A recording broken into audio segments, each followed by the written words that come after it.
Hoje vamos dar a aula 9, que é, na realidade, a última aula da terceira unidade, e vamos terminar esse capítulo 8 das notas, falando sobre reflexão e refração, envolvendo agora meios absorvedores. Isso inclui também metais. Metais podem ser tratados com essa formulação. Então, vamos colocar de forma geral meios absorvedores. A situação que nós teremos envolve, então, em princípio, uma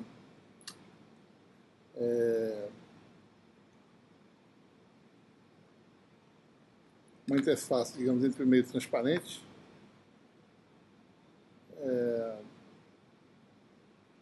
vamos admitir a situação mais simples, em que o meio de entrada é sem perdas.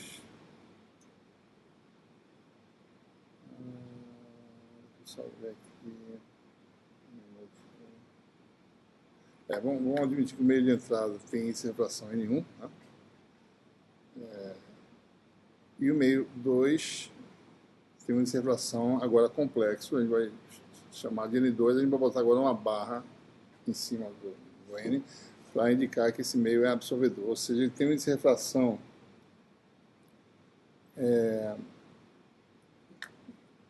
complexo, cuja parte real a gente vai chamar de N, esse aqui é um número real, índice de refração convencional, e um coeficiente de extinção kappa, que é a parte imaginária. Nós sabemos que, no caso sem perdas, o índice de refração é um número real, ele simplesmente é a relação entre os produtos de μ com epsilon, sobre os valores do vácuo. Se, por exemplo, o meio material envolvido, com índice de refração, tem uma permeabilidade muito próxima do vácuo, que é o caso geral de meios não magnéticos, então o índice de refração ele reduz-se a raiz de epsilon sobre epsilon zero. E nós definimos anteriormente isso sendo algo que tenha que a permissibilidade relativa, seria isso aí, Ou seja, epsilon relativo, por sua vez, tem parte real epsiloninha, parte imaginária negativa, epsilon 2' sendo positivo, para meios passivos. Então, quer dizer, para meios sem perda, só tiro a parte imaginária, Então, epsilon relativo não precisa nem falar disso agora, a gente vai falar sobre isso. Então, índice de refração real teria a raiz quadrada de epsilon relativo. Para levar em consideração situações em que os meios têm alguma permeabilidade não nula, não exatamente igual ao do vácuo, vamos chamar esse parâmetro de forma semelhante a esse parâmetro aqui. Vamos chamar disso o parâmetro Xi. Certo? Então, por definição, Xi, por definição, vai ser μ epsilon sobre μ0 epsilon 0. Ou seja, dessa forma, observe que se μ for igual a μ0, que se reduz a permissibilidade relativa. Esse aqui é o produto de μ relativo, epsilon relativo. Então, eu introduzo esse parâmetro para levar em conta essa possibilidade de μ ser diferente de 1. E se μ for igual a 1, μ relativo, então o que se reduz é a permissibilidade relativa, que a maioria das situações envolvendo micro-ondas e ótica, não tendo meios magnéticos, que se reduz de fato a esse parâmetro epsilon relativo. Então, de acordo com essa formulação, o N, agora voltando a essa questão, tá certo? Com essa formulação, um índice de refração complexo é raiz desse parâmetro que a gente chama de Xi. Ou seja, essencialmente, Xi é o quê? É o quadrado do índice de refração complexo do material. lembrando, se o meio é não magnético, se reduz-se a permissividade relativa. Né? Então, XI, ou seja, para um meio complexo, quer dizer o quê? No XI tem a parte real, como a gente falou também no caso do Xilinha, e a parte imaginária, XI duas linhas, e eu posso relacionar, né, o índice de refração complexo a essas partes aí, né? Ou seja, N menos JK ao quadrado, no caso, né, presente, vai ser igual a Xilinha menos J Xi duas linhas. Nós já fizemos isso, vamos só refrescar a memória. Parte real desse número aqui é N2 menos K2. Você tem uma equação.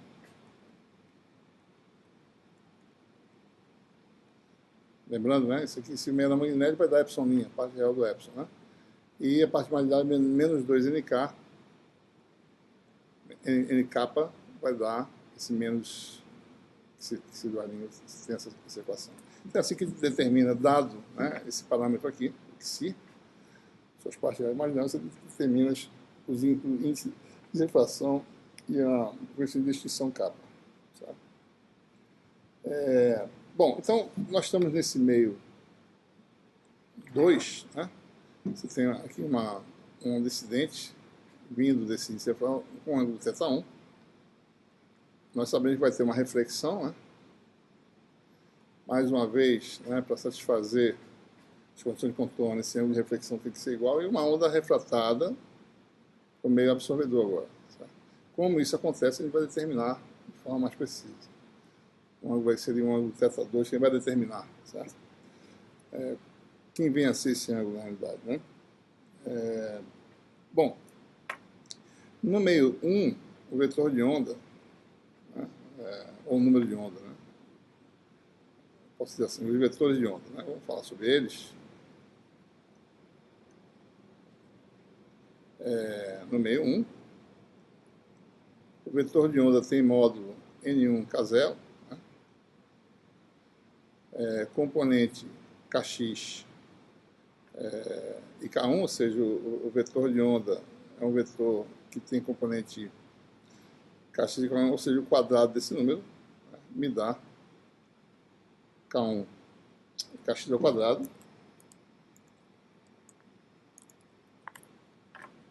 mais a componente Z no meio 1, que é K1 ao quadrado. Né? No meio 2, por outro lado, né, o vetor de onda que a gente chamou de K', né, ele agora vai ser chamado, continua sendo K', ele é um vetor que tem componentes o quê? Kx, que é real, né? E uma componente Z, que na realidade ela não pode mais ser real. Certo? Eu chamaria aqui de um K2, né? Lembrando que esse K2 vai ser um número complexo, eu vou botar aqui uma barra aqui em cima do K2. Né? K2AZ. Por que isso? Porque a relação é a seguinte, né? Se a gente trabalhar as expressões,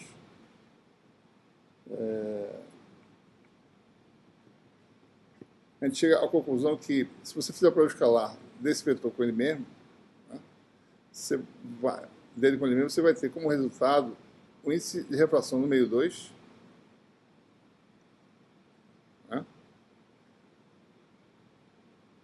K0 ao quadrado, que a gente está chamando na realidade de... Deixa eu ver aqui.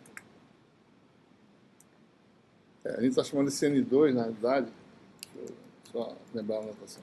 O N2, o índice de refração no meio 2, que é complexo, a gente está chamando de N barra, né? Tem a parte real N, a parte imaginária K, né? Então, se eu fizer prova escalar desse vetor com ele mesmo, não é com ele conjugado, mas com ele mesmo, você tem Kx ao quadrado, mais o quadrado desse parâmetro aqui, igual ao quadrado de N2, que é N barra ao quadrado, K0 ao quadrado, né?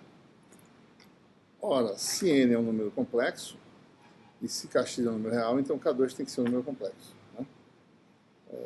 Então, essa é a conclusão. Certo? Você tem um meio absorvedor, que tem um índice de refração complexo. A componente Z do vetor de onda, no meio absorvedor, vai ser um número complexo. Lembre-se que o fator de propagação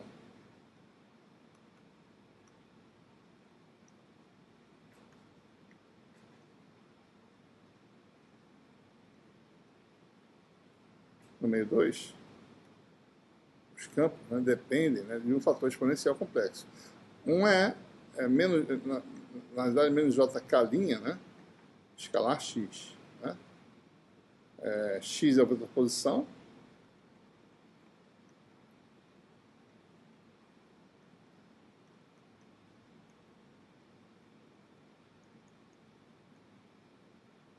E K é o vetor de onda no meio 2 que está aqui. Né?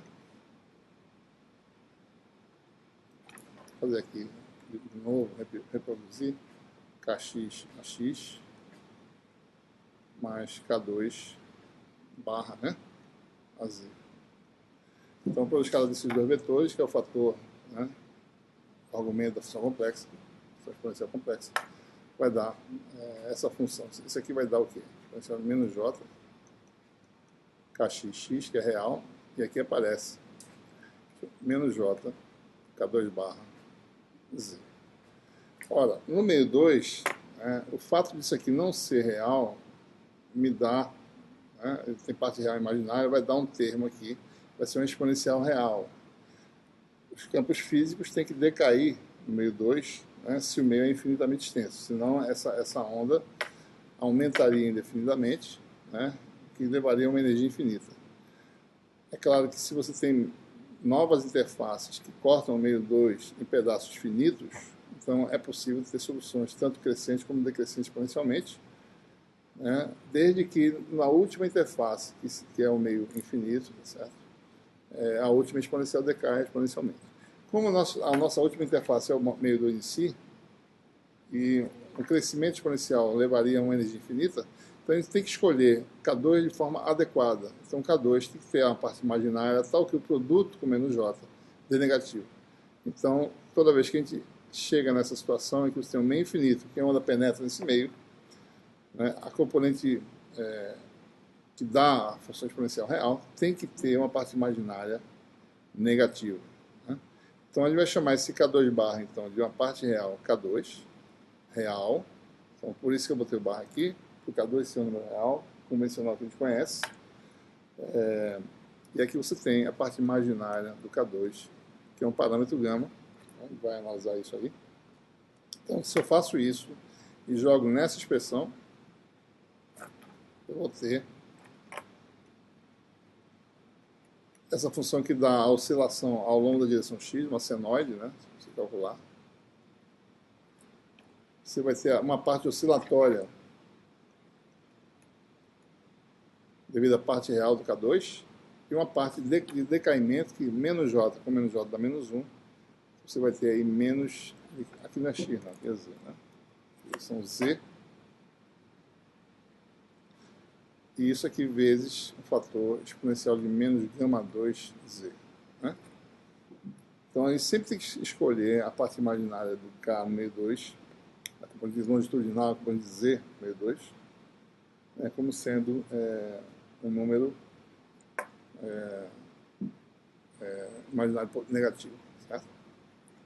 Bom, então voltando à nossa relação entre os quadrados, né, agora sabendo que K2 tem esse comportamento, você pode jogar nessa equação e determinar, dado o Kx, quem é o Kx? Dado o Kx, que é a projeção do vetor de onda na direção x, que mede quanto? N1, K0, seno θ1. Isso aqui é determinado, né, 2π sobre lambda no vácuo, determinado pela fonte, como ele que a fonte emite, fonte de radiação eletromagnética. Θ é um ângulo que você injeta na interface, fornecido externamente. N1 é o meio de entrada que você conhece. Né? Então, esse parâmetro é conhecido. Eu sintonizo, né, um ângulo, tá certo? Eu vario, então, a projeção Kx com seno de θ. Então, isso é conhecido. Né? Então, se eu conheço isso, a pergunta é quais são as soluções, né? Dado, né, as propriedades materiais do meio 2, quais são as soluções para esses dois parâmetros? Né? Opa. Então, jogando essa equação aqui, nós temos aqui, né? Vamos deixar por enquanto kx aqui, kx ao quadrado, mais, agora K2 com sua parte imaginária. Então, se eu tenho dois parâmetros, eu preciso de duas equações, né?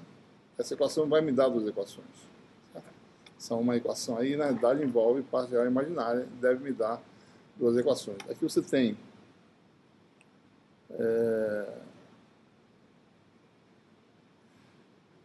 isso aqui, né? Lembrando, o quadrado do índice de função complexa é quem? É o Xi, né? Que é o parâmetro, né? Representativo do meio, que leva em conta o produto da permissividade relativa com a permeabilidade relativa. Então isso aqui vai dar Xi, que é um n quadrado, Xi K0 ao quadrado, né? E quebrando em parte real imaginária, então você tem aqui o quê? Xi' menos J, Xi duas', K0 ao quadrado. E aqui eu vou expandir, né? Isso aqui vai dar K2 ao quadrado, menos gama 2 ao quadrado, né? Menos J 2 K2 gama 2. Então nós temos essa equação, né? Kx ao quadrado mais isso igual a isso aqui, né?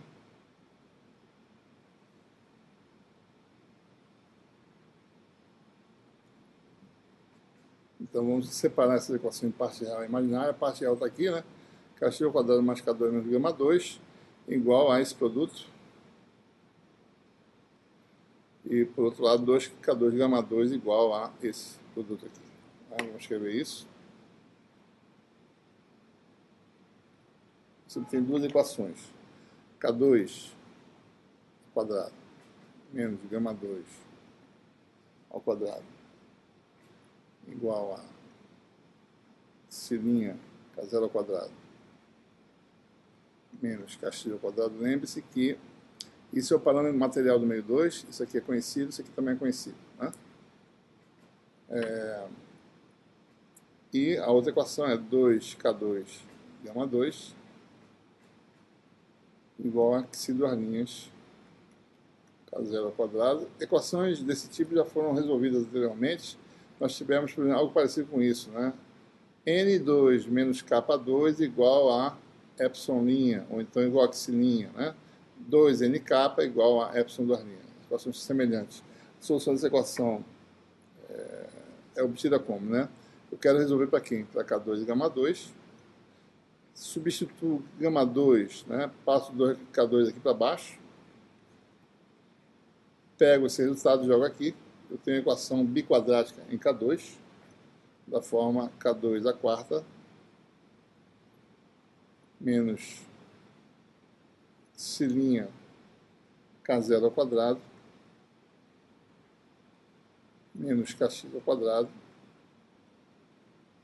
K2 ao quadrado, né?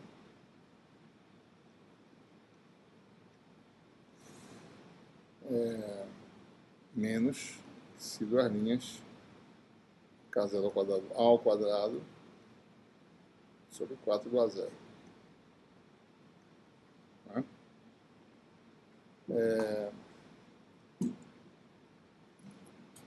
Então, essa é a equação para K2, e uma vez determinado K2, que deve ter apenas uma solução positiva, né? Lembre-se que K2 tem que ser um número positivo, porque é onde está se propagando no sentido mais Z.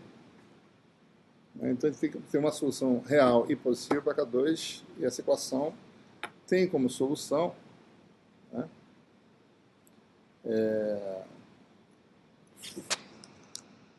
Isso aqui. Deixa eu achar aqui. Deixa eu aumentar aqui um pouco.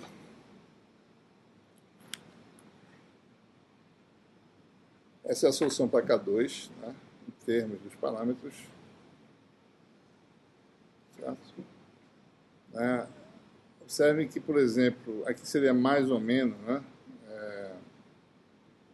tenho a impressão que aqui poderia ter, deixa eu ver, K2 ao quadrado, poderia ser mais ou menos aqui fora, a gente escolhe só o sinal mais, né?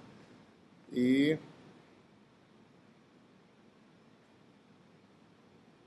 teria mais ou menos aqui, tá certo? Mas se o sinal negativo torna essa raiz negativa e você tem um número imaginário. Então a gente escolheu o resultado real, mas observe, a gente vai ter situações em que isso pode mudar de comportamento, a gente vai ver o que acontece, tá certo? Bom, se eu pego agora kx e faço igual a n1 seno θ1 e jogo aqui, aliás, isso aqui está errado, né? Kx igual a k0, n1 seno θ1 vai ser corrigido nas notas, certo? E joga aqui. Observe que k0 ao quadrado fica comum, aqui tem k0 à quarta, novamente aqui também, né? K0 ao quadrado, k0 à quarta sai da raiz de k0 ao quadrado aqui, aqui fica um k0 ao quadrado novamente, esse k0 ao quadrado acaba ficando em evidência e K2 fica proporcional a K0, né?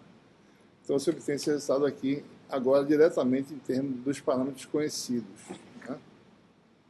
K2 igual a uma proporção do número de onda no vácuo, né? Envolvendo os parâmetros materiais, parâmetro material do meio 2, parâmetro do meio 1, um ângulo de entrada, né? E assim por diante. A solução para gama 2 é obtida usando essa equação que a gente acabou de falar, né? Só você fazer gama 2 igual a xi duas linhas K0 ao quadrado sobre 2K2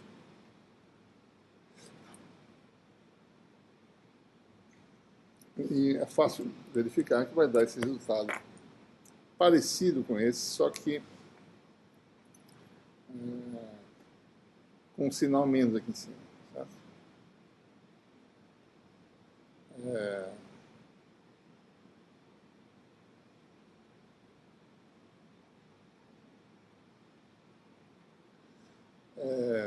É fácil verificar que se eu fizer o produto dessas duas,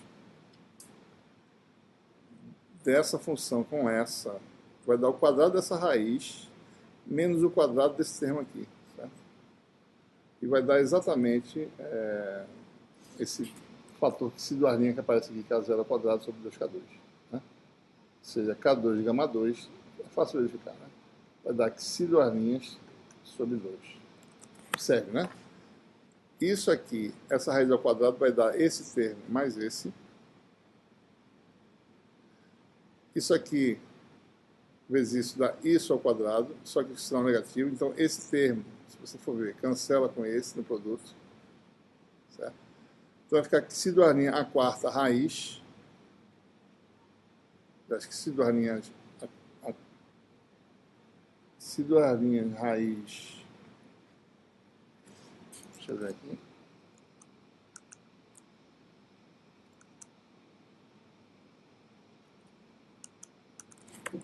Vai fazer K2 ao quadrado, gama 2 ao quadrado, que vai ficar K0 ao quadrado, aqui K0 ao quadrado, tira essa rede aqui, certo?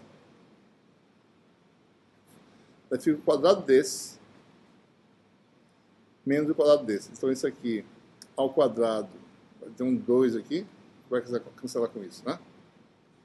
Então, K2 ao quadrado, gama 2 ao quadrado, vai dar quem? Esse número aqui, que se duas linhas ao quadrado sobre 2, né? Sobre 4, na realidade, não vai dar que se duas linhas ao quadrado sobre 4, produto, né?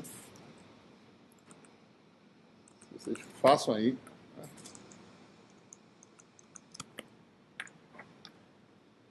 K2 ao quadrado.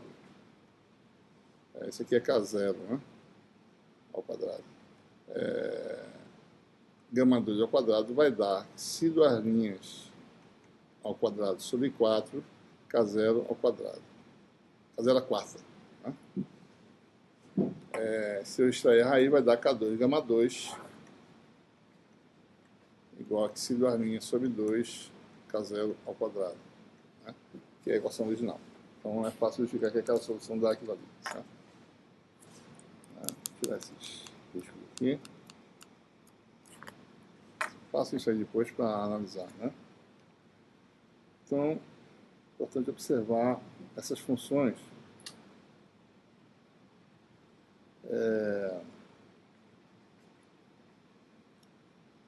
Uma questão importante, né, analisando essa função aqui, f de θ1, essa função que está aqui,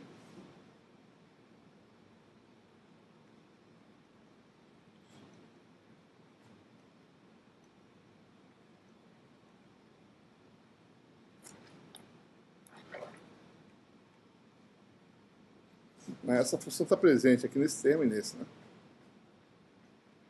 Certo? Observe que essa função, ela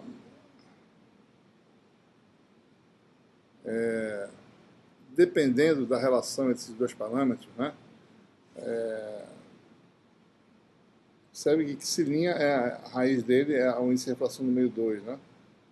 Então, vamos olhar essa função aqui, certo?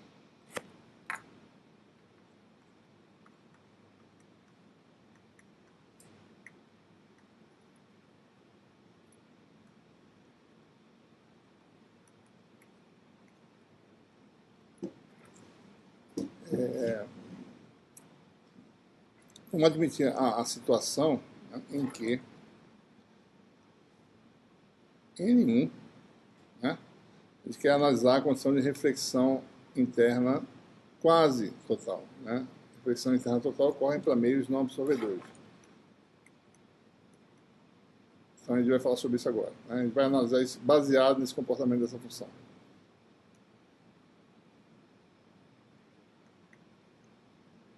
Nós sabemos que a reflexão interna total envolvendo dois meios não absorvedores ocorre quando o meio de entrada tem uma refração superior ao meio de saída, né? Então, o N, né, que é a raiz de x'e', onde a gente meio 2, a parte real da permissividade da refração x'e'. Então, vou admitir a situação parecida com o caso meio transparente, em que N1 ao quadrado, no caso, né, maior do que x'e', né? Certo? Nós sabemos que isso, no caso convencional, leva à reflexão interna total. Ora, observe que, dependendo do ângulo do ângulo θ1, né, se θ é zero, por exemplo, isso aqui é positivo. Se θ aumenta até a condição, tem uma certa condição em que é possível atingir essa condição, em que isso aqui se iguala, né, a raiz de x'e', ou seja, um ângulo crítico, existe um ângulo crítico em que N1 seno de θc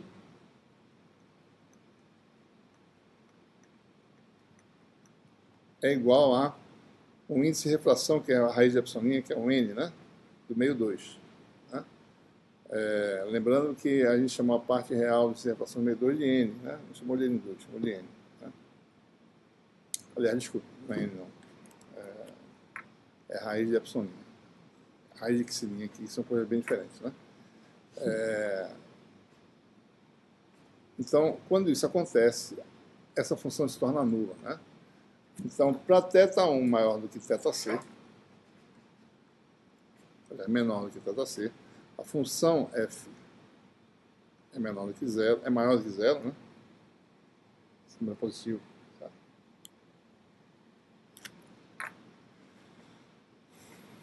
É menor do que zero. E para θ1 maior do que θc, f é maior do que zero. Né?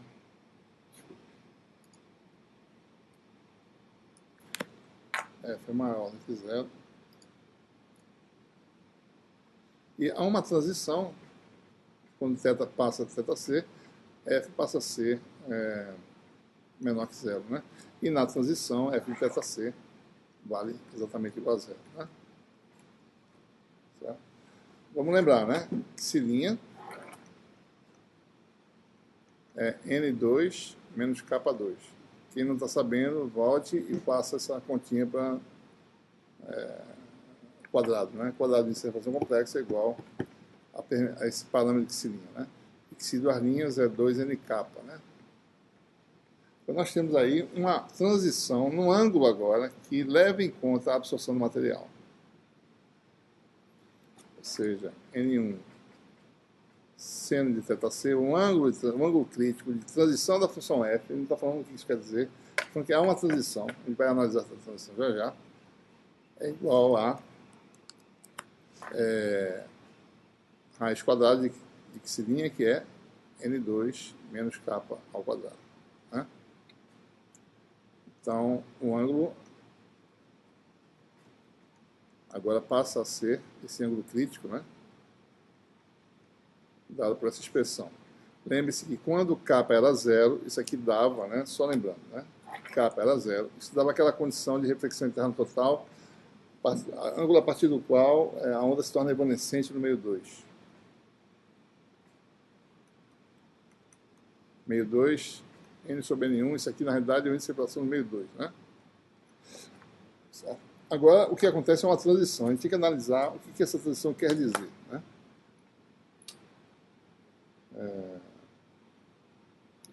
Outra coisa importante, vamos analisar o que acontece quando θ é igual a θc, né?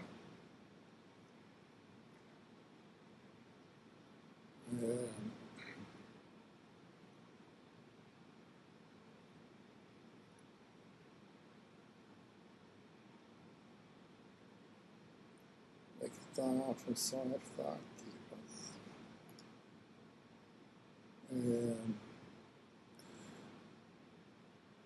É importante observar da expressão que nós temos aqui,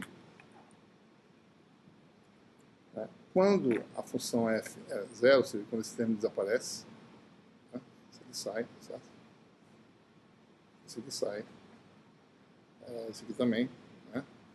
Isso aqui também. O que acontece? Então o resultado aqui vai ser raiz de xi duas linhas ao quadrado, que dá xi duas linhas. A segunda raiz de xi duas linhas vai dar a raiz de xi duas linhas sobre 2. Mesma coisa para esse parâmetro gama 2, ou seja, para θ1 igual a θc, fica assim. Na transição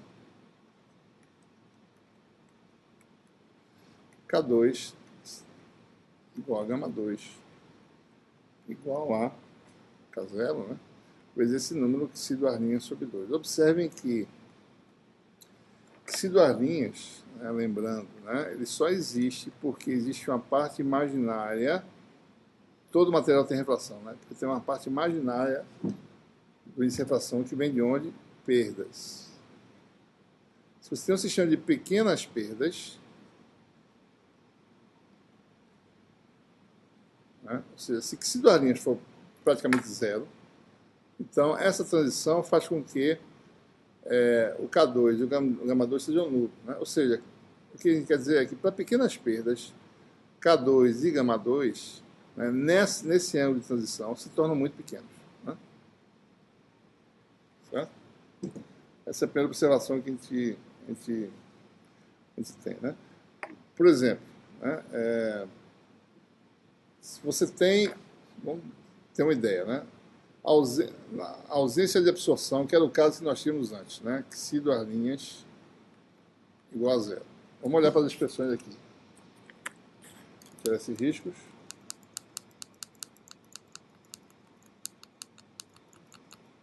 Essas expressões se reduzem ao quê, né? Isso aqui não existe, supõe que não tem absorção, né? Ou a absorção é muito pequena, isso aqui é desprezível, tá certo? Praticamente desprezível, né? Ou na ausência de absorção, para a gente fazer exatamente o que a gente fez anteriormente. Isso aqui sai. Isso aqui sai, né? Raiz quadrada ao quadrado, né? Certo? Isso aqui vai dar deixa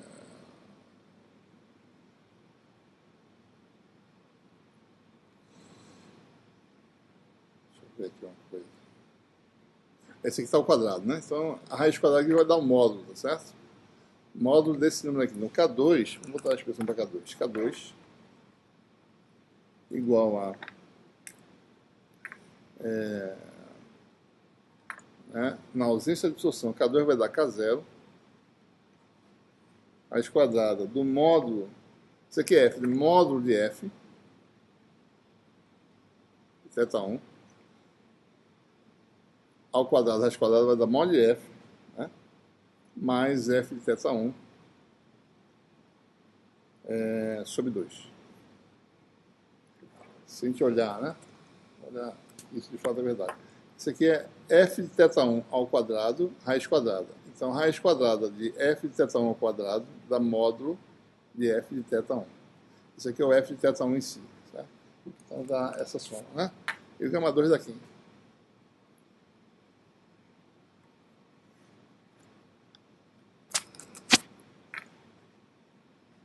Módulo de f de θ1 menos f de θ1 sobre 2.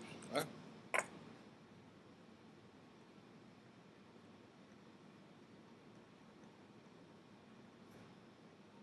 Certo? Então, o que acontece? Quando f de θ1 for positivo, né?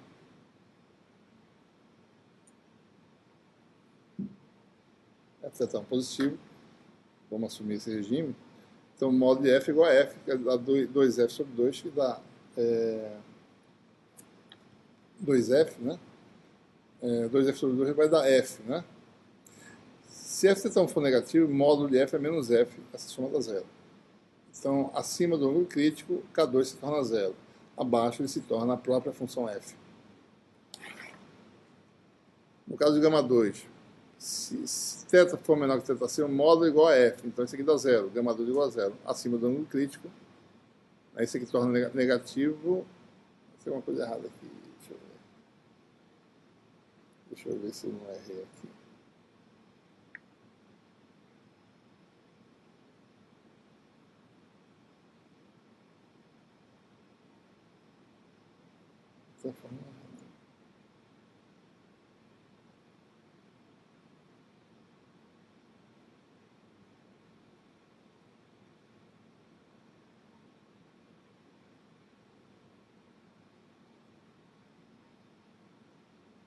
Só um minuto. Negativo. Isso dá zero. Não está certo, não, está corretíssimo. Então, vamos fazer aqui, né?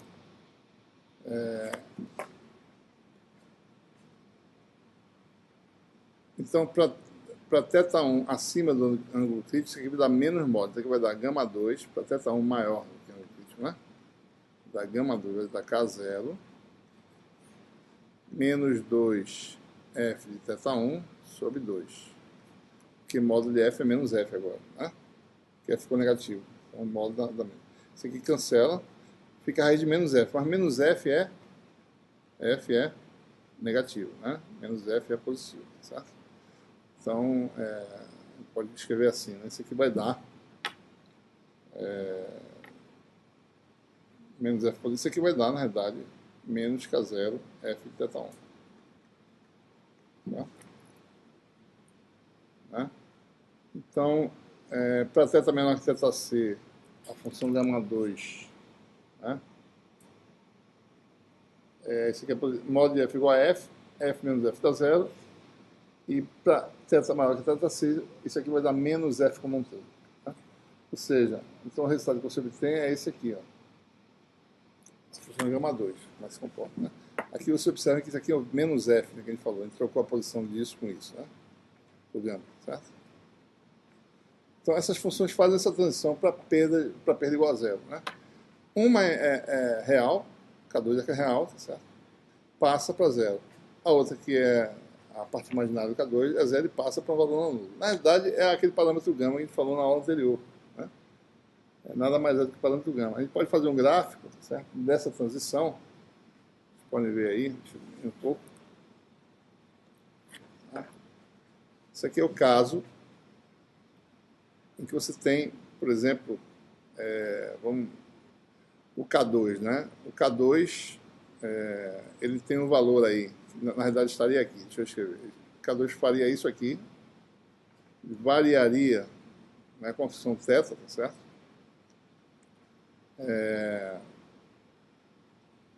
Eu não tenho, mas teria algo assim, uma transição. K2 ele vai para zero e faria algo assim, né? Você tem aqui a função. K2 tem essa função que está aqui em cima. K2 é essa função de θ, que vai caindo para zero, né? Para θ igual a zero da raiz de xi, certo? Xilinha, né? E no ângulo crítico isso aqui dá zero. Então você vai caindo de forma não linear, né?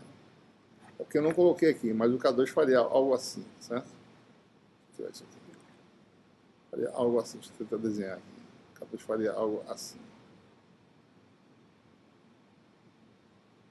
Meio sem perda, né? Vai até zero, deixa eu tentar chegar aqui. Daí aqui ele fica zero agora, certo? Ele faz isso, né? E o gama 2 é zero. E aí ele vai rapidamente, ele se torna agora uma função, vai aumentando agora, né, até o valor máximo aí, certo? Então deixa eu estudar essa função. Isso é por causa sem perda, né? Uma mudança abrupta, né? Vamos olhar sobre o K2. O K2 faz isso, torna-se zero a partir de θc. E gama 2 é zero e aumenta gradualmente depois, né? Tem uma transição abrupta e aumenta, né? Então a gente vê esse efeito de forma mais clara, aumentando, né, a parte imaginária de inflação aos poucos. Isso aqui é um valor maior, isso aqui é um valor bem menor, tá certo? Então, o gama é o azul e o K é o vermelho, né? Então, observe aqui. Para uma pequena coeficiente de extinção, né, a parte imaginária é muito pequena, de repente ela muda, tá certo? E se torna maior, né? Por outro lado, o K, né, que é a parte real do número de onda na direção Z, ele existe, tá certo? De repente muda, ou seja, o K muda, o papel de K vira o papel de gama e assim por diante, né? Se você aumenta as perdas, essa transição se torna mais, não é tão pequena assim mais o resultado, né? O valor de K para θ maior que θc se torna agora não nulo, né? Mas existe uma transição claramente perceptível aí, certo? E o gama faz isso, né? Então essa é a característica principal, certo? É claro que a gente pode calcular os coeficientes de reflexão, né? Mas o que acontece? Não existe mais uma transição abrupta, né?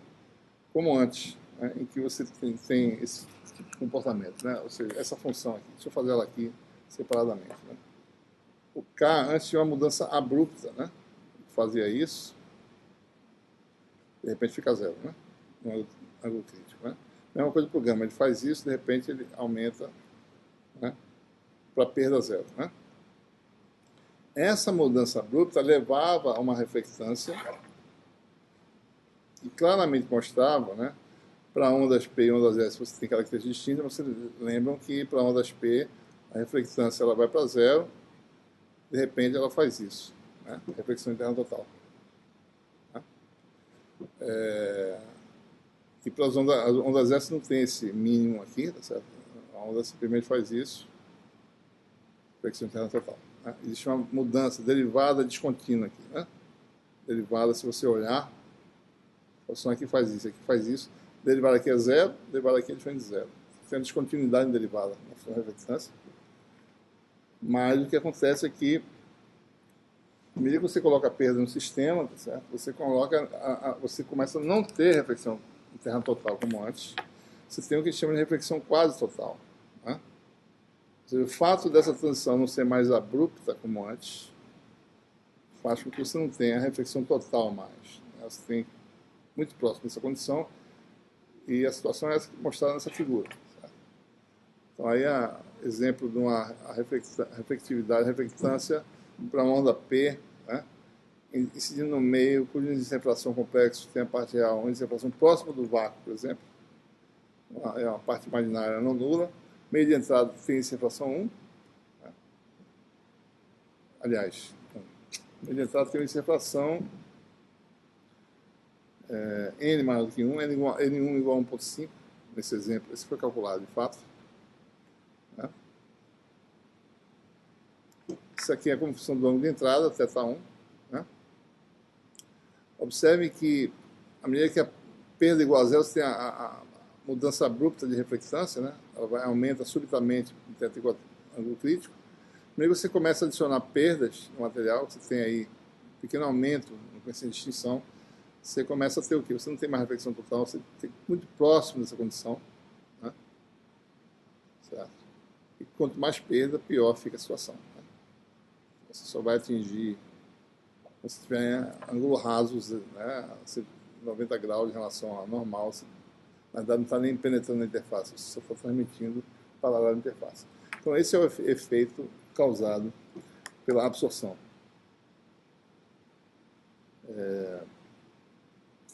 Segunda questão importante a se considerar é como é que é a lei de Snell agora, né? Certo? Como é que fica a lei de Snell? Quem é o ângulo de refração? Como é que se calcula o ângulo de Brewster? Né? O meio absorvedor. Vamos dar uma olhada nessa questão. Vou conceituar agora melhor a refração.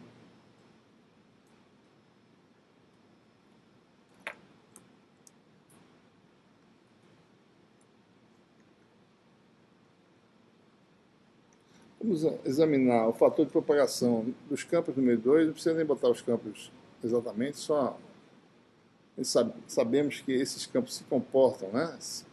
A dependência espacial dos campos tem um fator menos gama 2e, né? E a exponencial complexa menos j kx, né? Mais k2z. A amplitude varia com z, certo? Mas a fase está contida nesse parâmetro aqui. Né?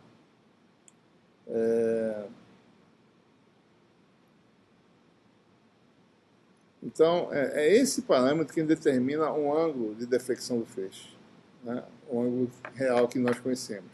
Isso aqui não diz nada, isso aqui só diz a decréscimo de amplitude. Então, quem tem a ver plano de fase constante, né?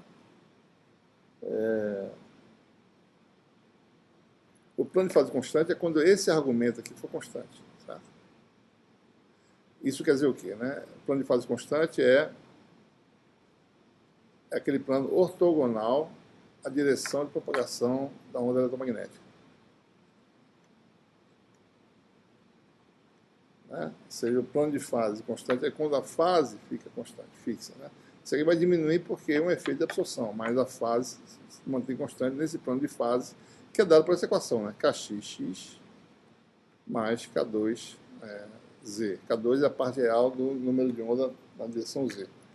Isso aqui é a equação do plano de fase constante e é isso que determina o ângulo θ2. Né?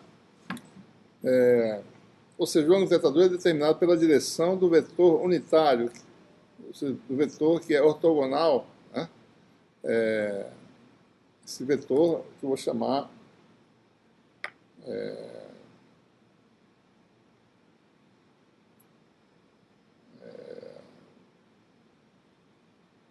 de U, né? Vetor unitário, que é Kx AX mais K2AZ sobre o módulo desse vetor, né? Que é Kx ao quadrado mais K2 ao quadrado.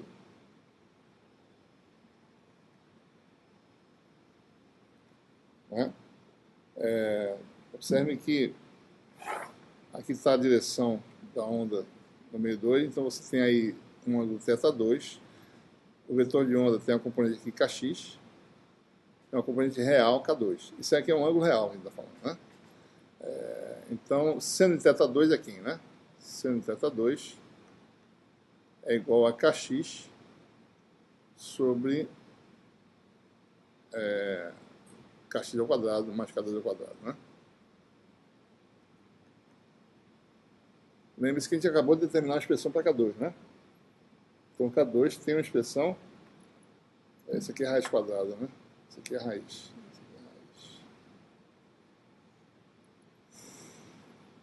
Né? Então, K2 é a função de quem? A gente acabou de determinar. K2 é uma função de θ1. Né?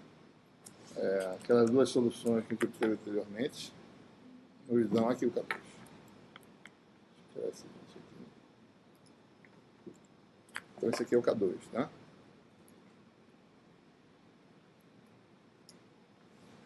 Certo? Então, essa é a função K2 de θ1, digamos assim. Né? Então, seno θ2 é igual a K2 de θ1, que é aquela função que está lá, sobre kx ao quadrado, mais K2 de θ1 ao quadrado. Essa é uma função aí que, em princípio, você pode determinar quem é θ1 que resolve essa equação. Então, aí você teria um ângulo de refração, né? Então, na realidade, o que você tem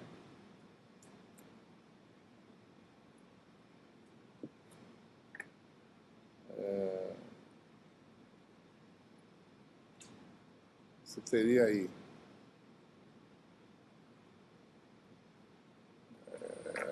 teríamos aí, se eu jogar a expressão para kx ao quadrado mais k2 ao quadrado, nós chegamos, né, a uma expressão desse tipo aqui. É possível mostrar isso, eu deixo como exercício para vocês fazerem, certo? A gente chega numa lei de Snell parecida, só que é algo parecido. Você tem explicitamente seno θ2 aqui, né, que é kx sobre k2 ao quadrado mais kx ao quadrado, raiz, né? Então você tem que resolver essa equação aqui. Então você tem um índice efetivo agora, não é mais um índice de refração para cada ângulo, é como se você tivesse um índice de refração um pouco diferente, né? Mas a refração é obtida dessa forma, né? Tem que resolver essa equação em que n efetivo é dado por essa expressão, que pode ser deduzida dessas relações anteriores, né? Então isso só mostra que a coisa fica um pouco mais complicada, né, quando você tem meios absorvedores, né? Onde a refração não é trivialmente obtido, como no caso de meios transparentes, né? Tem que resolver essa equação, né? É importante também considerar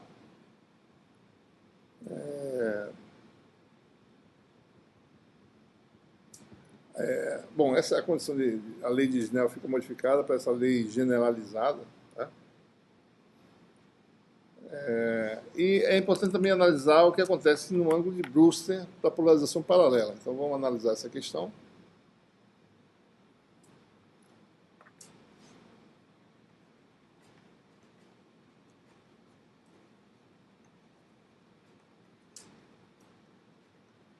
Vamos colocar aqui a expressão por coeficiente de reflexão, né?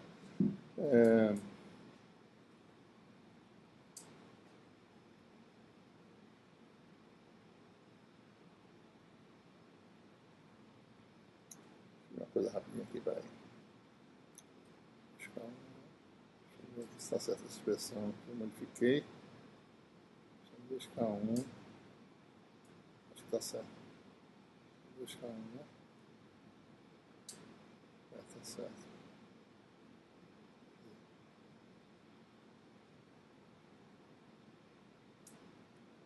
Não, a opção K2, né? É a nova expressão. Depois eu vou comentar sobre isso. Que a gente mudou, né, a figura para reflectividade de polarização paralela. Então, deixa eu só fazer aqui.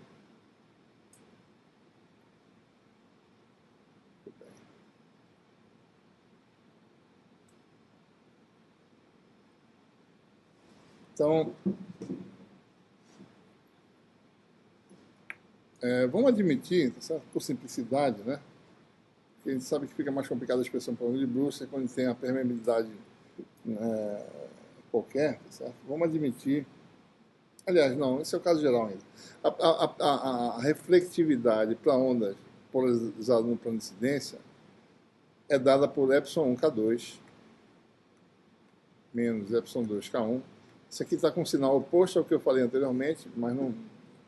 Tem um novo desenho nas notas de aula, vocês vão ver. Epsilon K2 mais epsilon 2K1. Isso não muda o resultado, basicamente é questão de orientação do campo elétrico, né? Então, antes a gente tinha um sinal oposto, porque o nosso campo elétrico estava orientado, o campo elétrico de entrada está orientado no sentido oposto ao que está orientado atualmente, tá? Então, a expressão correta seria essa agora.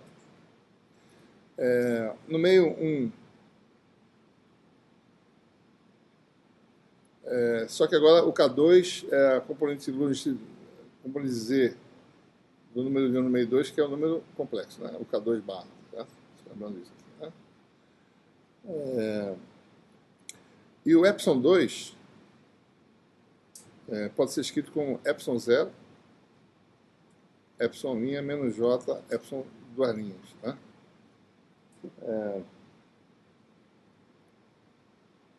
Então a gente pode ir colocando K2, né? Como sendo K2 menos J gama 2. Né? A gente chega a uma expressão, a gente vai misturar esses produtos aqui, né? Epsilon 2K1, parte imaginária, epsilon K2 barra, né? E ele vai separar em parte imaginária e vai chegar a algo do tipo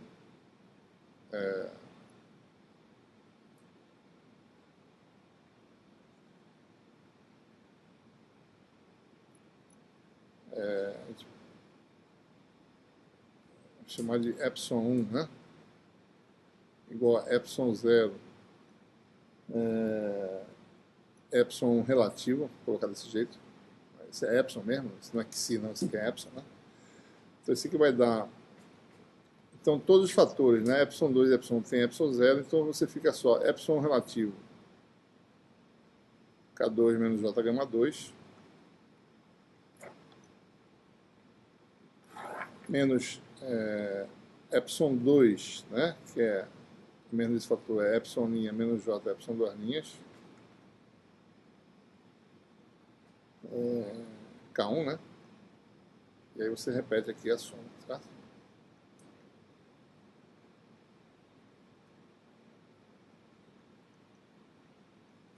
Mais.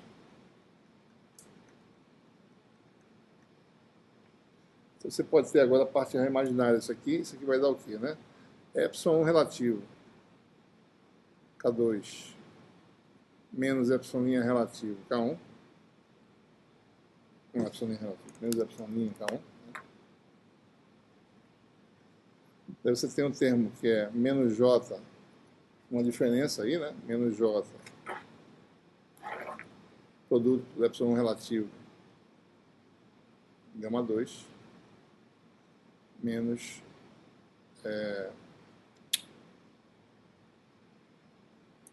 menos, né?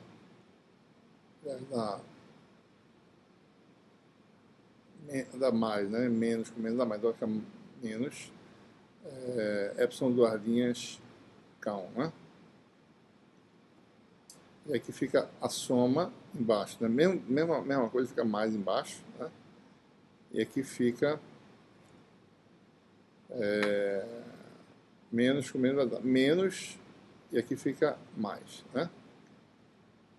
Certo? Aqui fica mais dois termos, né? E aqui fica mais aqui dentro.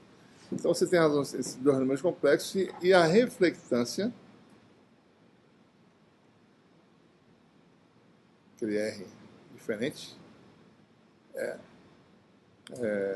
aliás, RP, né? É simplesmente o gama vezes o gama conjugado, né? Olha, então vai dar o quadrado desse, mais o quadrado desse, sobre o quadrado desse, mais o quadrado desse. Então você tem a expressão agora levando em conta a absorção, né? Deixa eu aumentar aqui um pouco. Você tem aí o resultado obtido, né, para a reflectância. Né? Você tem meios agora, um meio absorvedor, sendo o meio 2.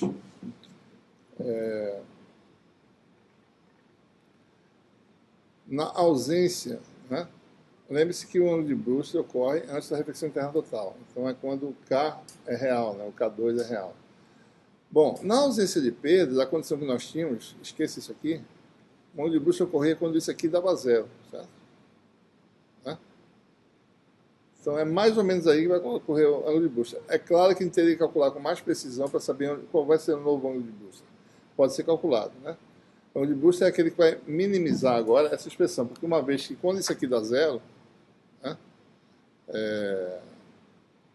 então o resultado vai ser essa razão aqui, né, que vai existir devido às partes imaginárias dos parâmetros, o epsilon das linhas e o gama 2. Né? Só vai existir por causa disso. Né? Se não existisse nenhum desses dois parâmetros, então você retornava ao ângulo original. Então, no ângulo de Brewster, a reflectância não é mais zero, vai ser um valor mínimo, certo? Né? Mais ou menos dado por isso aqui, certo? E a condição pode ser obtida dessa relação aqui, né? aproximadamente, é claro que rigorosamente tem um pequeno deslocamento desse ângulo, né? E você pode calcular o valor mínimo dessa expressão, né? Deixa eu só tirar esse risco daqui. Então, no ângulo de busca, você só tira esse termo aqui, você tem o valor mínimo, que é essa razão aqui, né? Mais ou menos, certo? Pode obter resultados aproximados para esses parâmetros, mas está fora do alcance desse curso. Só para a gente ilustrar aí mais ou menos o que acontece, né, quando o meio tem perdas, né? A existência de perdas que causa isso. E isso faz com que no ângulo de busca a reflectância não seja zero, mas seja mínima e tenha esse valor, né? Então a gente pode ver aqui, mais ou menos, né, como é que o que acontece à medida que você vai aumentando a absorção. Esse aqui é um meio que não tem reflexão interna total, tá?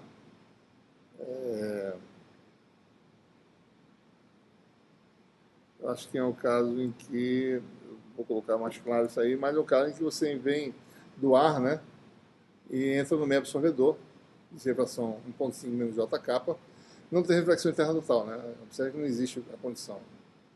Existe o ângulo de Brewster, certo? E à medida que você aumenta a absorção, então você tem um aumento no valor da reflectância mínima, né? Chega a ser esse valor aqui, tirar essa setinha daqui, para K igual a 0,9, certo? Né? Aumento substancial aí no valor mínimo da reflectância. Você não tem mais condição de transmissão total para meios absorvedores, né? A gente pode ver com mais detalhes aqui, né? Aumento. Observe também que tem um deslocamento, tá certo? Porque não dá para ver direito, mas aqui o ângulo de Brewster está deslocado, tá certo? Em relação ao valor original, né? Que desloca, tá certo? Observe, né? Deixa eu fazer isso, o ângulo de Brewster, né? Certo? Esse é o caso em que você tem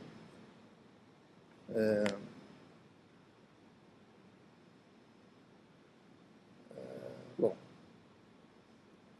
aí vai, né? Muito bem. Vamos analisar agora, para terminar, a questão da reflexões de superfícies metálicas. Aqui a gente vai ter algumas características interessantes para observar. Para a incidência normal. Antes de falar sobre isso,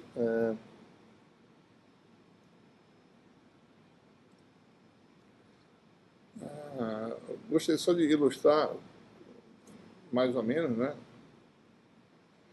Quando você passa para o meio absorvedor, mesmo para a incidência normal, né, você vai ter uma atenuação da onda, né? A gente já falou sobre isso antes, certo? Mas nós teríamos algo aí parecido com esse filminho aqui, tá certo? A gente entrar no caso da meios metálicos que são fortemente absorventes, né, devido à condutividade do material. Mas, por exemplo, quando você penetra num meio absorvedor, né, a onda decai exponencialmente, como a gente acabou de ver, né, nas expressões, né, sabe que os campos, né, na direção Z, os campos caem, tá certo? No meio 2, né, o campo E ou H, eles vão variar, tirando a parte de... Você vai ter um fator exponencial menos gama 2Z, né? E você vai ter uma função exponencial menos j kx x, exponencial de menos j k2z, né? Se a onda se propaga com incidência normal, a interface é um castigo igual a zero. Então você tem para incidência normal no meio absorvedor. O campo dentro do meio absorvedor agora vai ficar com esse aspecto, né? Exponencial de menos gama 2z, exponencial de menos j k2z, né? E o campo físico vai ser a parte real disso vezes exponencial de j ômega t, vai dar esse termo decrescente. E isso aqui com j ômega t, a parte real vai dar, né, admitindo um número real na frente, a amplitude dos campos, não é um caso agora, vai ficar o cosseno de ômega t menos k2z. Então você tem essa onda aí, que se propaga no meio absorvedor, mas cai, né, Então você teria algo parecido com isso aqui, tá? Você tem aí uma onda se propagando, tá certo? Mas vai se perdendo. Imagine, por exemplo, que você coloca aqui você termine seu meio aqui nesse ponto, digamos que não tem reflexão, é só para simplificar. Então a onda sai com essa amplitude aqui, tá? Certo? A onda vai diminuindo, sendo dissipada à medida que se propaga. Tá? Esse é assim que a gente veria uma onda viajante cuja amplitude vai decaindo, certo? Em direção a né?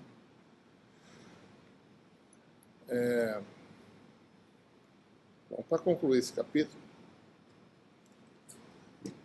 vamos considerar aí a reflexão em superfície metálica, com incidência normal. Nós modelamos anteriormente a permissividade para um meio metálico. Vamos dizer que você tem um meio metálico, né? Começa em Z igual a zero. Então daqui para cá você tem metal. Suponha que você venha do ar, né? Você tem que ilustrar as características. Uma onda incidente, né? Então aqui o N desse material, o N1 igual a 1. E o meio 2 tem uma permissividade, vamos dizer que o meio metálico, né? Como em geral o Mi do meio metálico é muito próximo àquele do vácuo, né? O meio metálico não tem efeito magnético significativo, a menos que seja ferro, né? Vamos falar de cobre, ouro, outros materiais. Então, esse meio tem uma permissividade, né, elétrica, que seria o quê, né?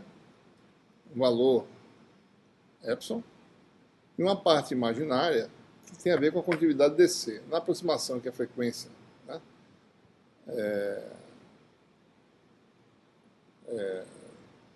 que a condutividade não varia muito com a frequência, a gente pode admitir mais ou menos que isso aqui vai dar aquela parte imaginária que nós falamos anteriormente. Se você tem um material com condutividade, é como se tivesse uma parte imaginária da permissividade dada por essa expressão aqui. Né? Em geral, né, vamos lembrar, o sigma de um condutor bom, de um bom condutor, é da ordem de 10 a sétima Siemens, né? Ohmm metro menos 1, certo? Então, estamos falando de unidades assim, certo? Vamos colocar uma frequência de micro-ondas, né? Ou abaixo, né? Vamos colocar uma frequência de até, digamos,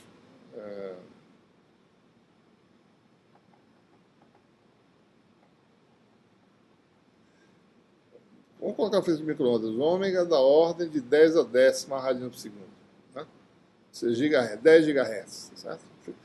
Observe que quanto maior a frequência aqui, certo? Esse termo começa a diminuir, né? Então, vamos botar uma frequência alta, tipo 10 a décima radianos por segundo, né? Isso aí dá mais ou menos 2 GHz, 1.5 GHz aproximadamente. 10 a décima radiano por segundo é dividido por 2 pios, você tem a frequência em hertz, né? Dá quase 2 GHz, certo? Então, essa razão vai dar quanto? Né? 10 a sétima sobre 10 a décima. Sigma zero sobre ômega, da ordem de 10 a menos 3. Né? Pega um epsilon do material convencional, como o próprio vácuo. Né? O metal não vai ser muito diferente disso. 8,854 vezes 10 a menos 12. Né? Farad por metro. Né? Isso aqui também é medida em farad por metro. Então, 10 a menos 3 farad por metro. Ou seja, isso aqui é muito maior do que isso. Então, em geral, mesmo em frequência de micro-ondas, ou até acima disso, né, isso aí começar só em frequências óticas, que você não pode mais desprezar esse efeito, mas em frequências altas, essa razão é muito maior, né, do que a permissividade parte real. Né? Então, para todos os efeitos, o epsilon no material, ele é aproximadamente muito boa essa aproximação, menos J, sigma zero sobre ômega. Tá? Então essa é a permissividade até uma certa frequência, certo? Alta, de um material de um bom condutor, digamos assim.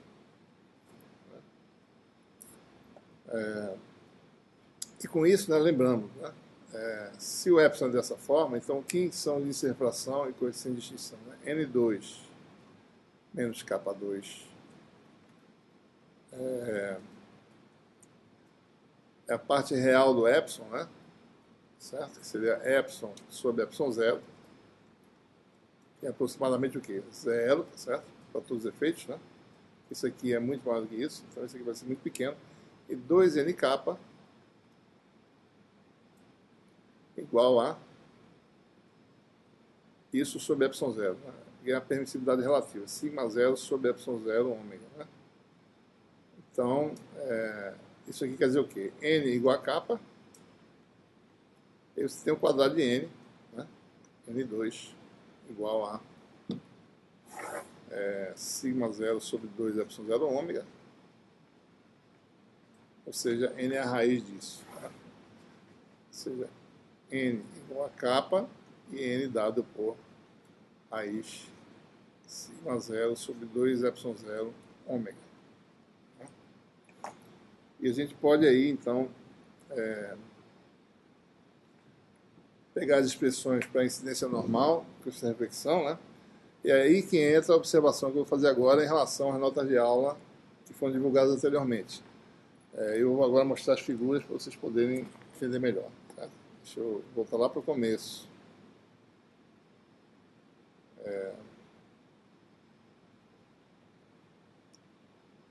Houve uma mudança, né, de configuração. As notas de aula estão corretas, mas levavam a certa resultados que parecem estranhos, apesar de estarem corretos, né? Anteriormente, o campo elétrico estava orientado assim, certo? E esse aqui estava orientado do jeito que está agora, e o outro estava orientado desse jeito, né? Para polarização paralela, né? Quando você faz uma onda de incidência θ igual a zero, então você tem a onda incidente fazendo isso, a onda refletida, teoricamente, fazendo isso, né? E a onda transmitida fazendo isso, certo? Ora, nós vimos que a refletividade do interface tem a ver com a impedância de onda transversa, né, do campo tangente à interface. Seria conveniente que você orientasse os campos na direção X na mesma direção, né? Então, eu não fiz isso da outra vez, certo? Então, com isso, por exemplo, a incidência normal, a gente obteve anteriormente, com a notação anterior, que γp era igual a menos γs. Parecia estranho, apesar de estar correto, de acordo com a nossa configuração, né? Então, o que eu fiz? A gente modificou, né, os desenhos. Agora, o campo elétrico agora está desenhado desse jeito, né? E quando eu tenho incidência normal, o campo de entrada faz isso, o campo refletido também está nessa direção, e o campo transmitido também está invertido agora, né? Não está mais assim, certo? Então ele vem para cá e vai fazer isso, né? Então, um fator gama positivo quer dizer que o campo refletido tem a componente X que tem o mesmo sinal da componente X de entrada. Um fator tal positivo quer dizer que o componente X do campo transmitido tem a mesma direção e sentido do campo de entrada, certo? Então, as expressões estão modificadas de acordo, né? Então, com essa modificação, para a incidência normal, a gente obtém o resultado esperado, que γp igual a γs, e não γp igual a menos γs, certo? Muito bem, então, para a incidência normal, o gama, né, P é igual a epsilon K2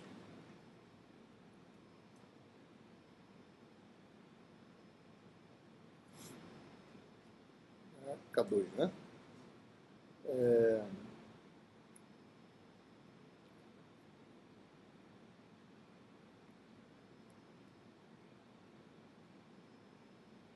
Menos epsilon 2 K1 sobre epsilon K2. Deixa eu ver se essa expressão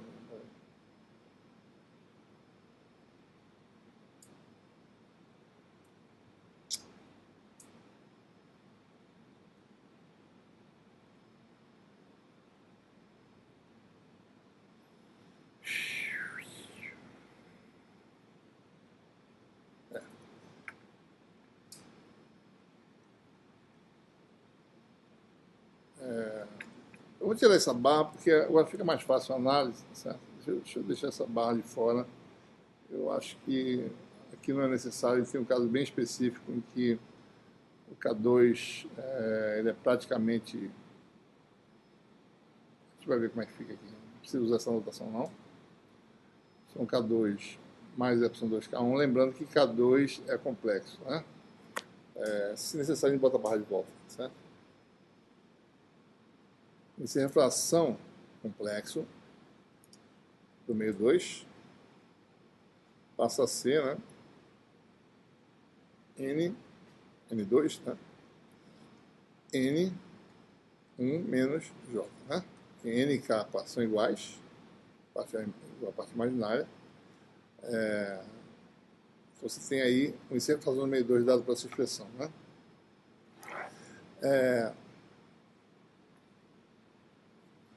Então isso aqui vai dar ε1 igual a ε0, né? ε0 K2, que é N1 menos J K0, né? Menos ε2, ε2 que vai ser ε0 N2 ao quadrado,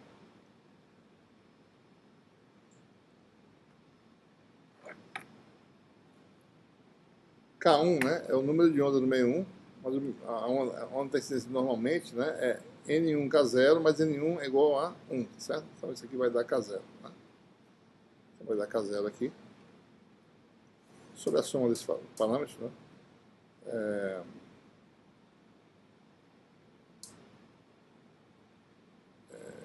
N1 menos J, né? K0, mais ε0 N2,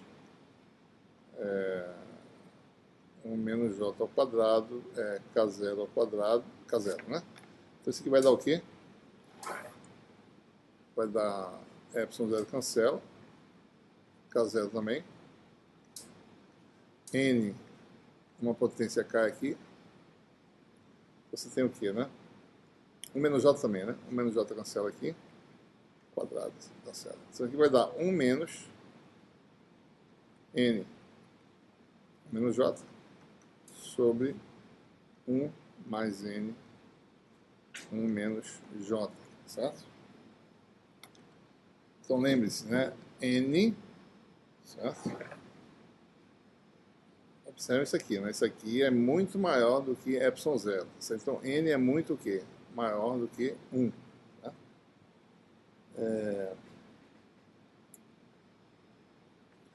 Então, para um bom condutor, tá certo? Gama P na realidade é igual a gama S, vou chamar de gama, né? Então isso aqui é o coeficiente de reflexão para a onda S e para a onda P, na nossa formulação são iguais, né? Vou chamar de gama, tá certo? Que é esse coeficiente de reflexão. Então observe que esse coeficiente de reflexão tem essa característica, né? Para N, como N é muito maior do que 1, esse fator como um todo é maior do que 1, então gama vai dar aproximadamente o quê? Menos 1. Então um bom condutor, ele inverte totalmente o campo elétrico. O campo elétrico incidente, né? O refletido faz isso. Né? Ou seja, um sinal negativo para essa reflexão agora, né, com a nossa formação, fica mais claro de entender que a coeficiente de reflexão negativa é inverter o sentido da componente do campo. Né? Se vocês olharem, né, o coeficiente de transmissão, o campo elétrico tangencial é contínuo dos dois lados. Então, o campo de entrada, a soma dá praticamente zero, e o campo transmitido vai ser praticamente zero também. Né? Então, se a gente olhar o coeficiente de transmissão, tal, né, é igual a 2N1 sobre, a expressão original é essa aqui, certo? Sobre N1 mais uma separação complexo do meio 2. Né? Isso aqui vai dar N1 igual a 1, a separação do meio 1 é 1, né? 2 sobre 1 mais N menos, aliás, N, né? 1 menos JK. N1 menos J. Né? Ora, isso aqui é aproximadamente quem?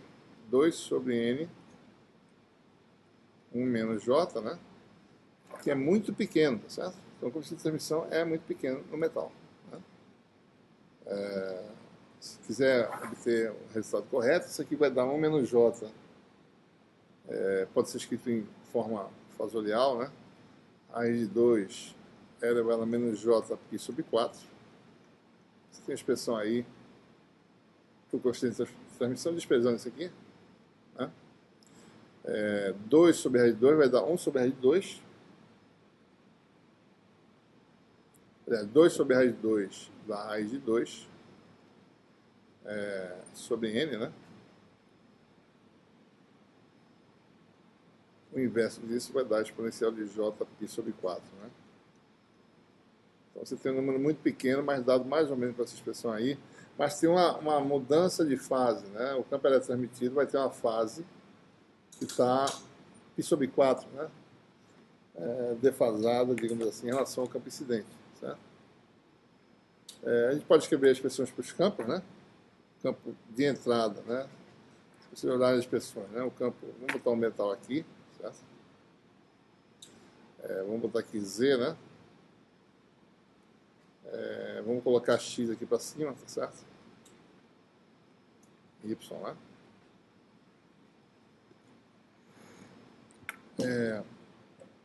Então, o metal está na região Z positiva, o ar, né? A onda está vindo assim, certo? O ar está na região Z negativa. Então, o campo elétrico está na direção X, o campo magnético na direção Y, né?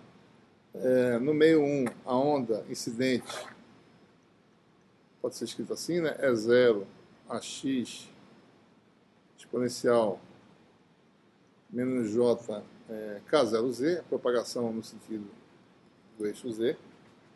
Campo H é 1 sobre a impedância de onda, né? É 0 sobre Z0, né? Que é vácuo, 377 ohms, direção Y, exponencial de menos j k0z. Campo refletido, coeficiente de reflexão o quê? Gama igual a menos 1 aproximadamente, né? Então é duas linhas, certo? Vai ter uma inversão de sentido, menos, né, aproximadamente. É 0 a x. Só que o fator de propagação agora no sentido menos z, exponencial de mais j k0z. E H duas linhas, o que acontece? Se a gente olhar o sentido de propagação, né? Propagação para cá, né? Se o E está para baixo, o H tem que estar no sentido Y, né? Se você tem para baixo, né? É duas linhas, o H tem que estar no sentido do AY, né? Nesse sentido aqui. Então, H duas linhas tem a mesma amplitude da campo incidente, porque a reflectividade é unitária em módulo. Esse aqui vai dar E0 sobre Z0, a Y, né? Exponencial de JK0Z. O que acontece? Né? Então, no meio de entrada, você tem, quiser calcular o campo físico, né? O E1 igual a E1 mais E1 do linhas em todo espaço. Em cada ponto de espaço, você teria essa soma. Mesma coisa para H, né? Desculpa, E1 linha não.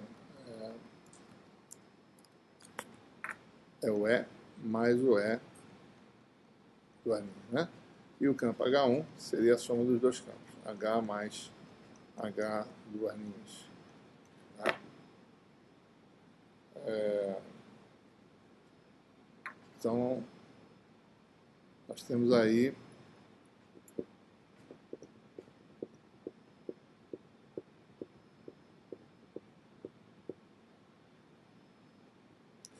se a gente somar esses campos, né? Então, observe que eu tenho, vou fazer só um aqui, tá certo? Campo elétrico 1.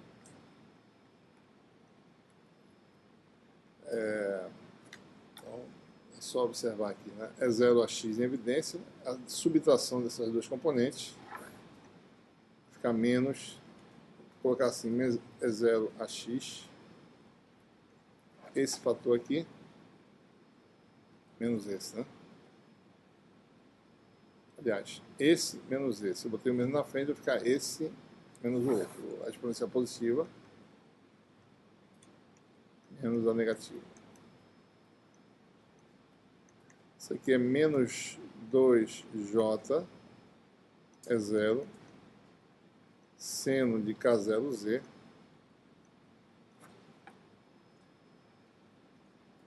a x, né? Ou, se você quiser, 2 é 0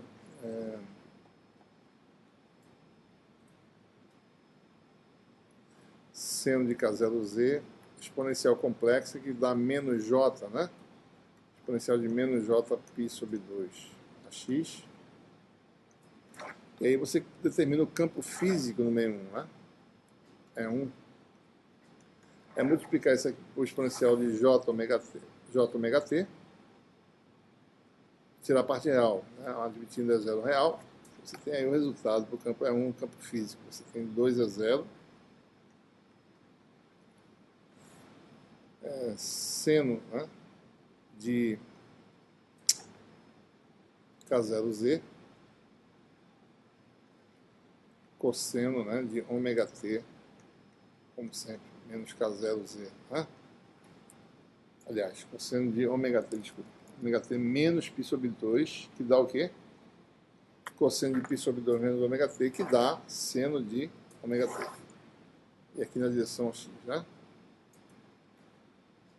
Observe que z é negativo, né? Então isso aqui pode ser escrito como menos modo de z, só para mostrar que isso aqui começa com um sinal. Menos 2 é 0. Então é para z negativo, o argumento agora vai ser sempre positivo. K0 módulo de z, a função menos seno que a gente está falando, certo? Cosseno de ômega t menos π sobre 2 é igual a cosseno de π sobre 2 menos ômega t, que dá o quê? Seno de ômega t a x, né? Então, toda vez que você tem essa situação, você tem uma onda estacionária, né? Isso aqui não é uma onda viajante. Isso aqui, se você compõe o campo incidente refletido, você tem uma onda estacionária.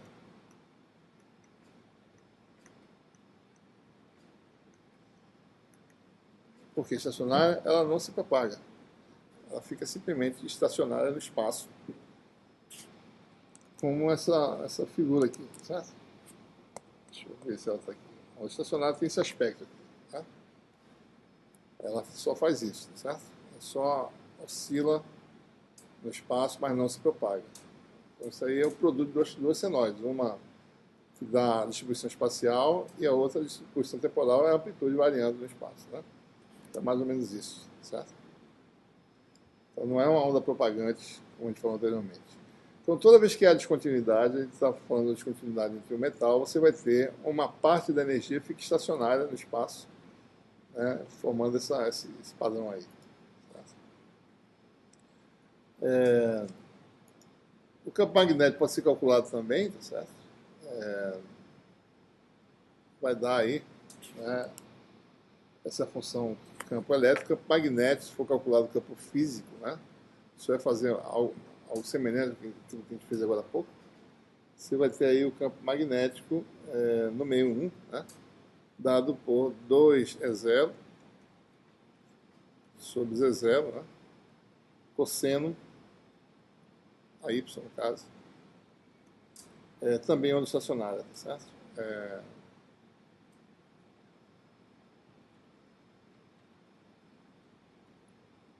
Cosseno de K0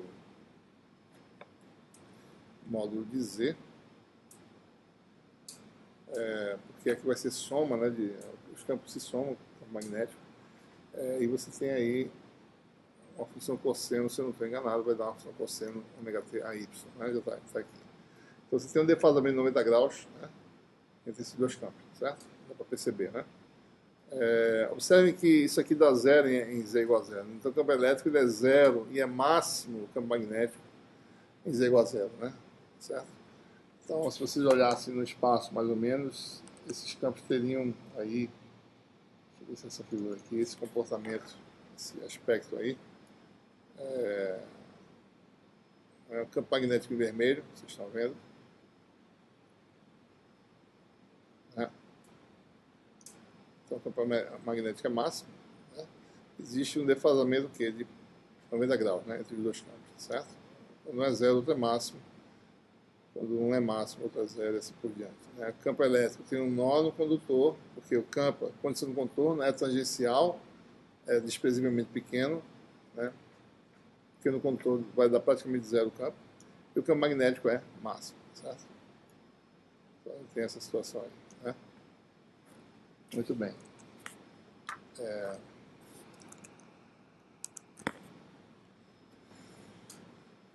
Se você quiser calcular o campo elétrico dentro do condutor, né, você vai calcular de que forma? Né? O campo transmitido, simples, né?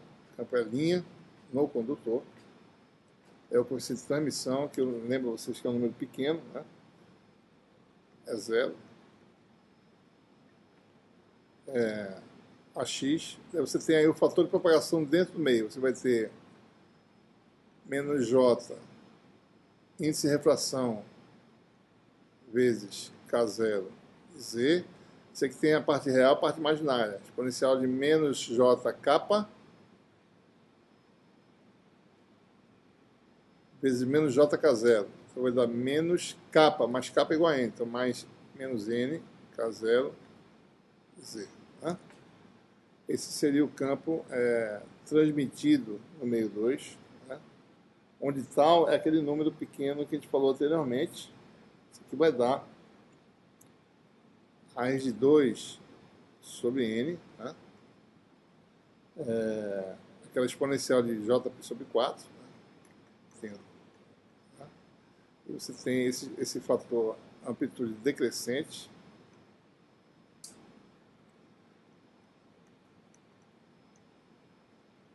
Esse é o campo transmitido, certo? E o campo físico pode ser obtido calculando a parte real, né, do campo L', né? J ômega T. Nós teremos aí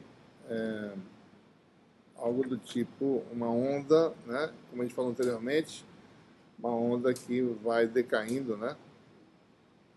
Exponencialmente, mas ela se propaga. Né? Então, se propaga, mas a gente vai ver as características principais dessa onda.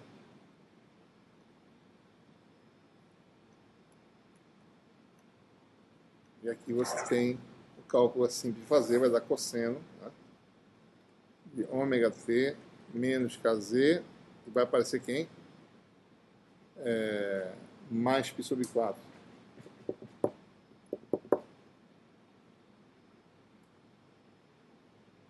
Menos k0, menos n k0z.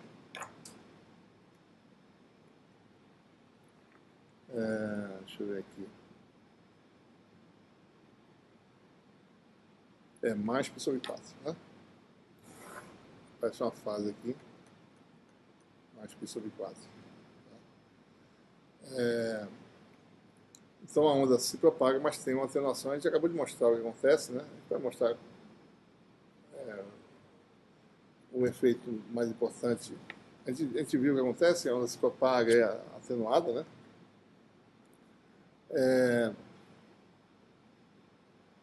Por outro lado, se for calculado o campo no meio 2, né, campo magnético, não é difícil calcular, vou deixar como exercício para vocês demonstrarem isso aí, está demonstrado aí nas notas.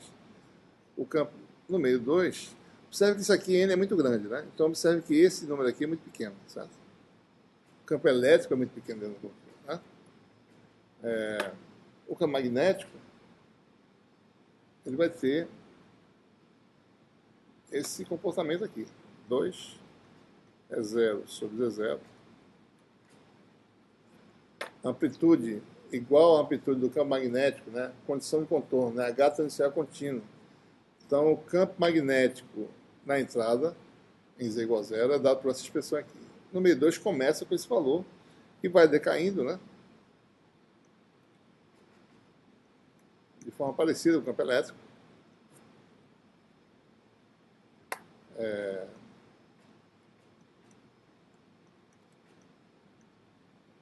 Com a função cosseno aí, né? Observe que existe um defasamento de π sobre 4 entre os campos eletromagnéticos. Isso é conhecido, para bons condutores. O argumento desse cosseno, né, está defasado de π sobre 4 em relação ao outro cosseno. Né?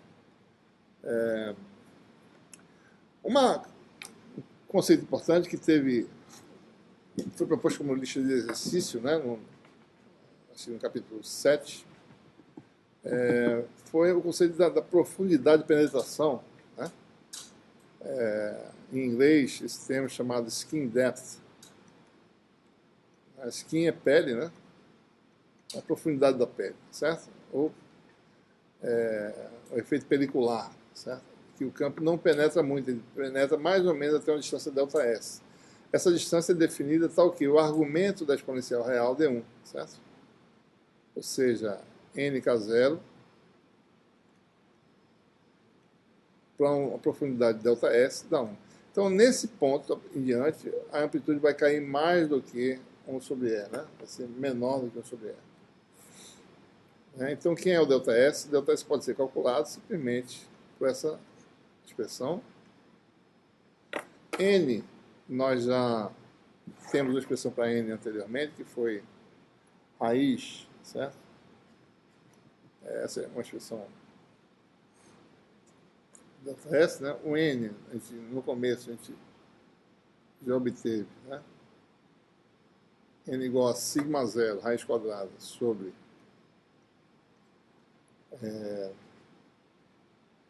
2 epsilon zero ômega. E com alguma continha que eu pedi para vocês fazerem já, saiu no capítulo 7, se eu não estou enganado, o ΔS você pode mostrar que isso aqui vai dar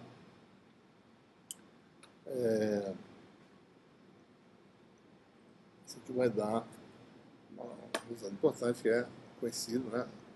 Você quer saber a profundidade da penetração no condutor, basta usar essa formulazinha aqui. Π, frequência em Hertz, né? Permeabilidade do vácuo, ela aparece por causa das constantes, e a condutividade do material. Né? F é a frequência em Hertz, ou seja, ômega sobre 2π. Isso aqui, dado em comprimento do sistema em metros, digamos assim. Né?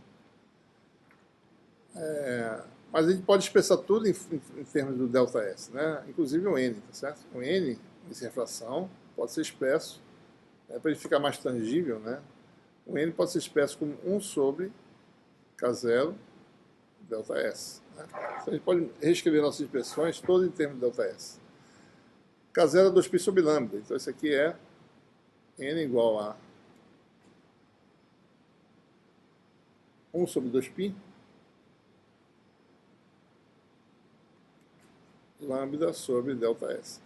Então, o que é a situação que está falando, um bom condutor? Né? Quando essa razão é grande, né? Lambda muito maior do que a profundidade de penetração. Certo? Né?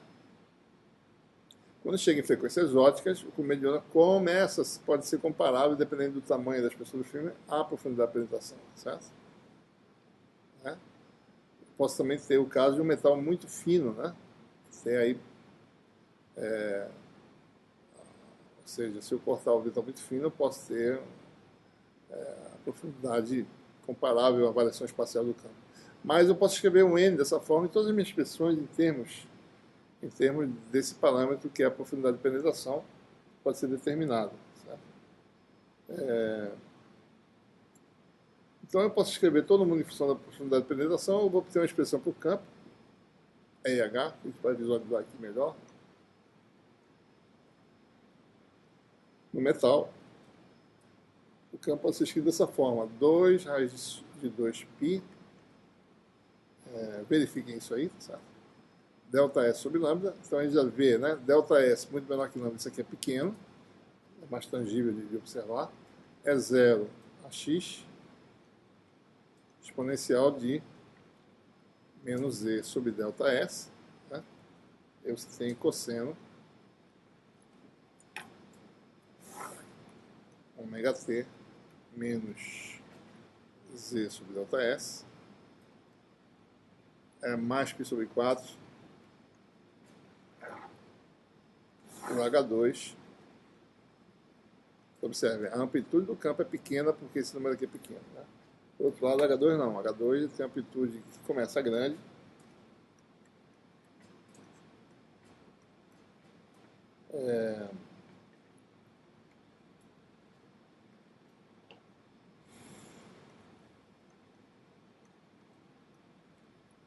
Você tem aí também cosseno de ômega t, né? Menos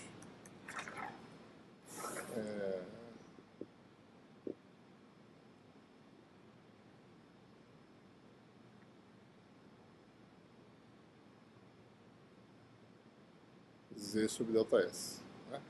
E tem a defasamento π sobre 4.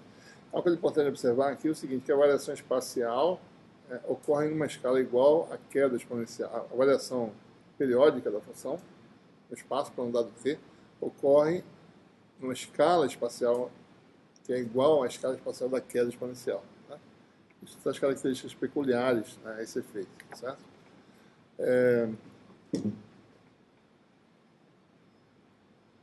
Muito bem. Então vamos dar uma olhada mais ou menos de como é que os campos num condutor, né, eles se comportam, certo? Observe, o campo elétrico é pequeno e o campo magnético é grande, mas cai rapidamente, certo? Vamos observar, à medida que a gente aumenta a condutividade do material, o que acontece? Eu queria fazer. Bom, aqui a gente mostra. Deixa eu botar um pouquinho aqui. Isso aqui é a amplitude do campo elétrico dentro do meio metálico, né? E aqui eu vou deslizar aqui e aumentar a condutividade, né? Para ver o que acontece com o campo. Então o campo vai caindo, tá certo? Observe que a variação espacial, né, de mudança de sinal devido à periodicidade é comparada com a variação exponencial. No dia que eu começo a aumentar a condutividade, nessa simulação aqui a gente tem um aumento de fator de 300, né? Uma baixa condutividade aumentando a 300 vezes, certo? O campo elétrico praticamente desaparece dentro do material. Né? Isso aqui vai mais pequeno, vai menor, certo? Eu estou só, se eu aumentar ainda 10 vezes mais, certo? Isso aí vai desaparecer. O campo elétrico é desprezível. É como se o campo elétrico fosse nulo dentro do material. O campo magnético, por outro lado, né, que é essa função aqui, vou botar aqui um pouco.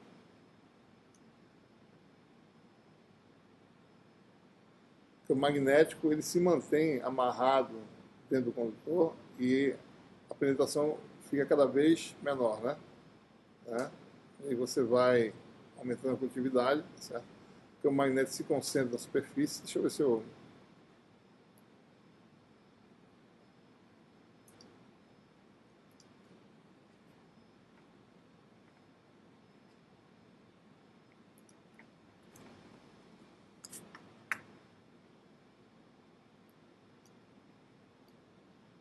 exatamente isso. Então você tem aí o campo magnético, né? O magnético, ele se concentra, mas ele cai subitamente na interface. Cada vez que você aumenta mais a condutividade, esse campo se estende para uma região muito pequena em relação ao comando dentro do metal, né? Comando do vácuo, certo? Então, para todos os efeitos, o que acontece aí? Né? Então, dentro do condutor, né? O que acontece? No condutor, com a condutividade muito alta, o campo elétrico é praticamente desprezível e o campo magnético, ele faz isso aqui. De repente, ele cai para zero, certo? Então, isso é como se houvesse uma corrente de superfície. Ou seja, a gente pode usar uma aproximação que vai ser usada em guia de onda, em que o campo tangencial, você pode imaginar que dentro do condutor, né, a gente sabe que a gente acabou de ver que o campo tangencial ele faz isso, né? É uma região bem pequena. A gente pode fazer essa aproximação, o campo cai subitamente para zero, né? Mas a gente conserta as condições de contorno de que forma? Admitindo, né, que há uma corrente de superfície no condutor. Né? Dessa forma a gente evita resolver o problema dentro do condutor. Uma aproximação muito utilizada para resolver problemas com guia de onda. Ou seja, nós teríamos aí, né, condição de contorno, né, que nós temos. Se houver corrente de superfície, né, N vai de 1 para 2. Né, a condição de contorno é N vetorial H2 menos H1 igual à corrente superficial, densidade de corrente superficial. Então, nessa aproximação em que a gente admite um contorno muito bom, em que a gente despreza o campo dentro do condutor, a gente usaria essa condição de contorno. A condição de contorno original é isso aqui igual a zero, certo? Que dá corretamente o valor que a gente obteve. Numa aproximação de um muito bom condutor, um condutor quase perfeito, A gente diz que o campo não penetra no condutor, ou seja, H2 dá zero, e K vai ser igual a H no meio 1, na interface, né? Vetorial N que vai de 1 para 2. Aonde? Na interface, Z igual a zero. Se nós calcularmos isso, né, quem vai ser a corrente de superfície? Essa é a corrente superficial. O campo no meio 1 em Z igual a zero é 2 é 0 sobre Z0 a Y. A normal que vai de 1 para 2, isso aqui é a direção Z, né? É a Z. Né? Então é como se tivesse aí uma corrente superficial K dada por 2 é 0 sobre Z0 a X. Né? No sentido de quem? Do campo elétrico. É o campo elétrico que faz essa corrente existir. Né? Tangente e interface. Então você tem aqui o metal. Deixa eu botar talvez assim, né? Vou colocar desse jeito. X para cá fica mais fácil. Y para lá. E Z entrando no quadro. Então, o H está na direção Y, certo?